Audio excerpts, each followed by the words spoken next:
अभी का जो सिनेरियो है पूरे ऑल ओवर वर्ल्ड में 2020 के बाद, ख़ास करके लॉकडाउन के बाद, कि इस्लाम के ख़िलाफ़ जो प्रोपेगेंडा किया जा रहा है और एक कम्युनिटी को टारगेट किया जा रहा है, इस्लाम के खिलाफ जो भी प्रोपेगेंडा हो रहे हैं तो उसमें एक कम्युनिटी को टारगेट किया जा रहा है, और वो कम्युनिटी कौन सी है?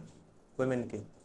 यानी अगर कहा जा रहा है कि इस्लाम पाबंदी लगाता है तो सामने फेस किया जा रहा वुमेन को कि हाँ देखो इस पर कितनी पाबंदियाँ हैं, बेचारी अपने घर में रहती हैं, और हिजाब की पाबंदी है, या बहुत सारी चीज़ें, इनको वो राइट्स नहीं दिए जाते हैं, मर्दों के मुकाबले में इनको बहुत कमतर समझा जाता है। तो इस तरह इस्लाम के खिलाफ प्रोपेगेंडा पूरे ऑल ओवर वर्ल्ड में किया जा रहा। अच्छा, इसके दो रीज़न्स हैं। ये जो प्रोपेगेंडा अगर हो रहे हैं, ये जो कह लीजिए कि बातें फैलाई जा रही हैं, बदगुमानियाँ की जा रही हैं, तो ये किसी हद तक अगर कामयाब हैं तो इसके दो रीज़न्स हैं। पहला रीज़न ये है कि हमारी बहनों के अंदर अवेयरनेस नहीं है कि एग्जैक्टली वुमेन के राइट्स क्या होते हैं, औरतों के हुकूक क्या होते हैं।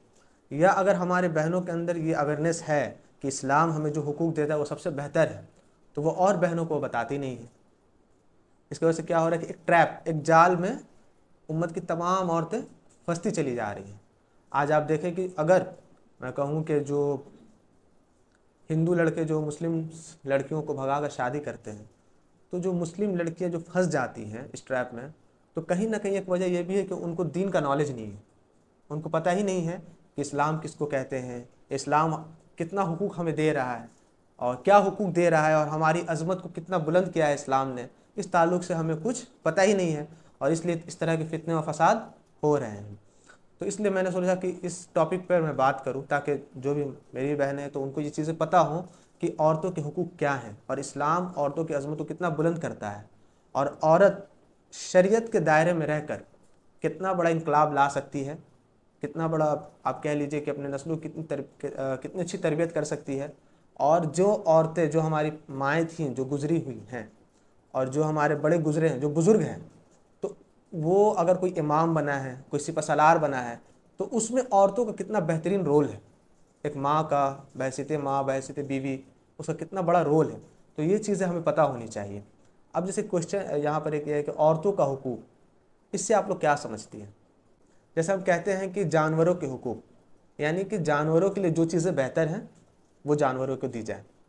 मर्दों के हुकूक, यानी मर्द के लिए जो चीज़ें बेहतर हैं वो मर्द को दिए जाए। तो औरतों के हुकूक का मतलब क्या है कि औरतों के लिए जो चीज़ें बेहतर हैं वो उनको दी जाए। ये औरतों के हुकूक का एक आसान सा माना है। एक सवाल यहाँ है कि कौन डिसाइड करेगा कि औरतों के हुकूक क्या होने चाहिए? Who decide? कौन डिसाइड करेगा कि औरतों के हुकूक क्या होने चाहिए? जाहिर सी बात है कि जिसने उसे बनाया है वही डिसाइड करेगा। चाहे वो मर्दों के हुकूक हो, चाहे वो जानवरों के हुकूक हो, चाहे वो वुमेन्स के हो, तो जिसने पैदा किया है वो बेहतर जानता है कि इसके लिए क्या बेहतर है और क्या बेहतर नहीं है। तो वो हुकूक डिसाइड करेगा कौन? अल्लाह ताला करेंगे। और आप देखिएगा कि जो पिछले गुजरे हुए जो तहजीबें थी, जैसे हमारे हिंदुस्तान में थे मोहनजोदाड़ो, हड़प्पा तहजीब, उसी तरह पूरे वर्ल्ड में बहुत सारी सिविलाइजेशन गुजरी हैं, बहुत सारी तहजीबें गुजरी हैं। और वह तहजीब क्या थी? बेसिकली वो तहजीब एक उसूल थे कि मर्दों का ये रुतबा होना चाहिए है, औरतें ये हैं, औरतें ये उसूल के पाबंद होंगी, मर्द ये उसूल के पाबंद होंगे, इस तहजीब में ऐसा है, इस तहजीब में वैसा है। तो ये सारे तहजीब जो बनाता कौन था उस वक्त?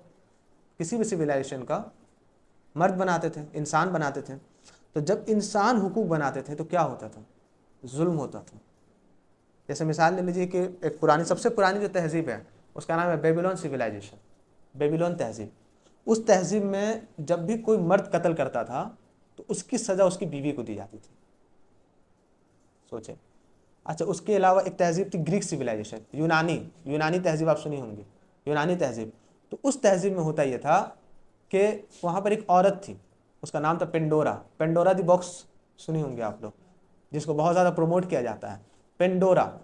उनका मानना यह था कि दुनिया में जितनी भी मुश्किलात आती हैं वो इस लड़की की वजह से आती हैं, इस औरत की वजह से आती हैं। ये यूनानियों का तस्वुर था, और यूनानी ये समझते थे कि औरत जो है वो सांप की जैसी है, उसको कुचल देना चाहिए। उनके यहाँ ये उसूल था। उसके अलावा रोमन सिविलाइजेशन था, रूम की तहजीब, जिसको आज बहुत लोग फ़ख्र से कहते हैं कि हम रूमी हैं, जो गोरे कहते हैं, और रूम की तहजीब में ऐसा था वैसा था। रूम सिविलाइजेशन में यह था कि उस ज़माने में औरत को एज ए ऑब्जेक्ट देखा जाता था, यानी इस्तेमाल करने की चीज़। और उसको मतलब कह लीजिए कि फहाशी आम थी रोमन सिविलाइजेशन में। उसके अलावा इजिप्शियन सिविलाइजेशन थी, मिस्री तहजीब। तो इस तहजीब में औरतों को शैतान की एक निशानी समझा जाता था, इस तहजीब में, मिस्री तहजीब में। अच्छा, हमारे हिंदुस्तान में आप देखें, जो एंशियंट इंडिया, यहाँ पर सती का रिवाज था। जब सती का रिवाज मतलब या किसी का शौहर अगर डेथ हो जाए तो उसकी बीवी को जला दिया जाता था, और बेवा की शादी नहीं होती थी, है ना। तो ये तहजीब हिंदुस्तान में भी थी। उस तरह अब अरब सिविलाइजेशन देखें, अरब में जब अल्लाह के रसूल नहीं आए थे तो वहाँ के हालात हमको पता है कि क्या किया जाता था, औरतों को जिंदा दफन कर दिया जाता था।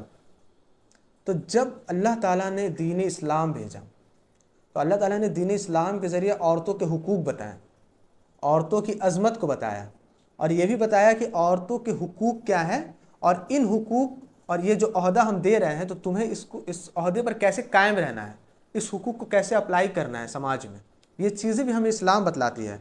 आज आप देखें कि जो यूरोप है, अमेरिका, मगरबी तहजीब जितना है, वेस्टर्न कल्चर, वो औरतों के हुकूक के ऊपर बात करता है कि औरत ये हुकूक होने, यूएनओ में कभी फलाह जलसे हो रहे, फलाह कॉन्फ्रेंसेस हो रहे होते हैं।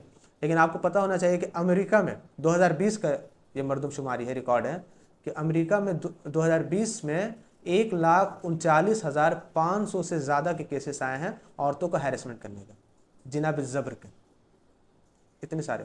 तो ये जो सो कॉल्ड कहते हैं कि हम औरतों के रखवाले हैं और इस्लाम औरतों के पाबंद आता है, तो असल दुश्मन तो आप खुद हैं। और आप अगर ये कह रहे हो तो आपके ही मुल्क में, आपके ही एरिया में तो औरतें सेफ नहीं हैं। तो कहने का मकसद ये है कि औरतों के हुकूक डिसाइड करना ये अल्लाह के ज़िम्मा है, और हमें इस बात पे फ़ख्र होना चाहिए कि हम लोग मुसलमान हैं, और मुसलमान होने के हैसियत से हमारे जो भी हुकूक है, चाहे वो मर्द के हो या औरत के हो, उसको डिसाइड अल्लाह ताला ने किया है, और अल्लाह ताला जो करते हैं वो बेहतर करते हैं।